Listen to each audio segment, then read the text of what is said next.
এসেছি পীরগাছা রাবার বাগান। তো আসলে এটা হলো সেই রাবার। এটা হলো একেবারে প্লাস্টিক, এই যে আমরা টায়ারে ব্যবহার করি যে যে রাবারটা, আসলে সেই রাবারে কিন্তু আসলে অরিজিনালি সেই রাবার। এটা কিন্তু আসলে একটা গাছের কষ। আমি আপনাদেরকে আগে দেখিয়েছিলাম যে রাবার গাছের যে কষ, সেই কষগুলোকে বিশেষ প্রক্রিয়াজাত করে এই যে এক ধরনের আহ এই যে এক ধরনের তেনা, বা আমরা কি বলতে পারি, এটা এক ধরনের মন্ড তৈরি করা হয়। এবং এই মন্ডগুলোকে সাধারণত এগুলা হয়তো ঢাকা ট্রান্সফার করা হবে। এগুলা ঢাকা থেকে যে এগুলা বিভিন্ন ধরনের প্রক্রিয়ার মাধ্যমে জুতা থেকে শুরু করে বিভিন্ন ধরনের প্লাস্টিকের যে জুতাগুলো সেটা তৈরি করা হয়। এবং প্লাস যে আপনাদের গাড়ির যে টায়ার অথবা টিউব, এটা কিন্তু এই যে এই রাবার থেকে তৈরি হয়। এটা খুবই ইন্টারেস্টিং, খুবই মজার। আপনারা দেখতেই পাচ্ছেন যে ওইখানে অসংখ্য যে রাবার গুলোকে এভাবে শুকিয়ে দেওয়া আছে। এগুলা শুকানোর পরে এগুলাকে যে এক ধরনের এখন ওই যে কাঁচা কাঁচা রয়েছে, ঠিক আছে, এই যে কাঁচা অংশগুলো যখন বের হয়ে আসবে তখন এইগুলাকে আবার ঢাকাতে ট্রান্সফার করা হবে, অথবা চট্টগ্রাম বিভিন্ন ফ্যাক্টরিতে পাঠানো হবে। তারপরে এই যে রাবার থেকে বিভিন্ন ধরনের বিভিন্ন ধরনের প্রোডাক্ট আপনারা পেয়ে যাবেন। এই যে রাবার গাছ আসলেই প্রক্রিয়াটা খুবই জটিল এবং সুন্দর। এবং যারা এখনো রাবার বাগানে আসেন নাই তারা চলে আসতে পারেন এই যে মধুপুরের পীরগাছা রাবার বাগান। আমি আসলে লোকেশনটা বলে দিই, এটা হলো যদি আপনারা ধনবাড়ি যে পীরগাছা রাবার বাগান আছে, ধনবাড়ি একেবারে ধনবাড়ি থানা শেষ হলেই এই পীরগাছা রাবার বাগানটা শুরু হয়ে যায়। এবং ঠিক এখানে একটা বাজার আছে, বাজারের নামটা কি জানি, বাজারটা দেখলাম ভুলে গেছি, যা হোক ওই বাজারের সাথেই হলে পীরগাছা রাবার বাগান। এবং এই পীরগাছা রাবার বাগানে আসলে আপনারা বিশাল এক রাবার বাগান দেখতে পাবেন। এবং পাশেই রয়েছে একটা ফ্যাক্টরি, সেই ফ্যাক্টরিতে আসলে উৎপন্ন করা হয় রাবার। এই রাবার গুলোকে ট্রান্সফার করা হবে ঢাকায়।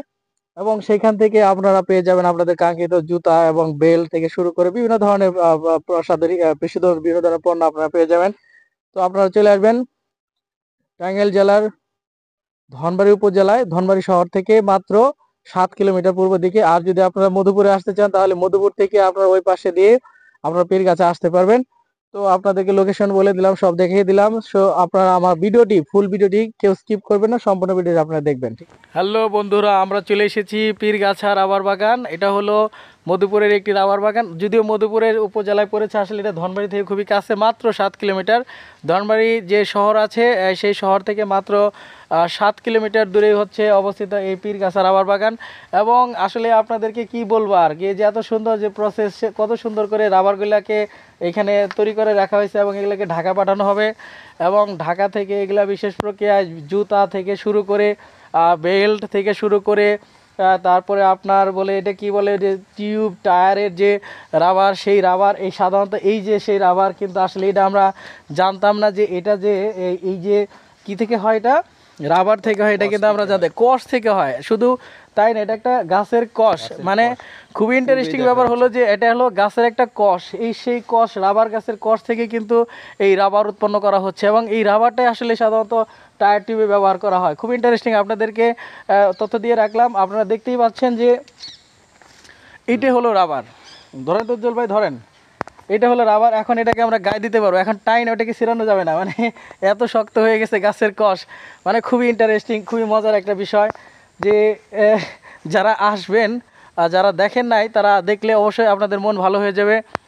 এবং রাবার বাগানের যে সৌন্দর্য, এটাও অনেক অনেক সুন্দর। এবং রাবার যে সুন্দর স্তরে স্তরে সাজানো আছে, এটাও খুবই সুন্দর। মানে সব করাই সুন্দর আর সুন্দর, যেখানে যাবেন সুন্দর, সুন্দর ছাড়া কিছু এখানে নেই। তো আপনাদের এই ভিডিওটি যদি ভালো লাগে অবশ্যই শেয়ার করে দেবেন এবং মানুষকে জানতে দেবেন যে যেভাবে রাবার তৈরি হয় সেটা আপনাদেরকে আমরা দেখালাম। আপনারাও আসবেন, এই রাবার বাগান ঘুরে যাবেন।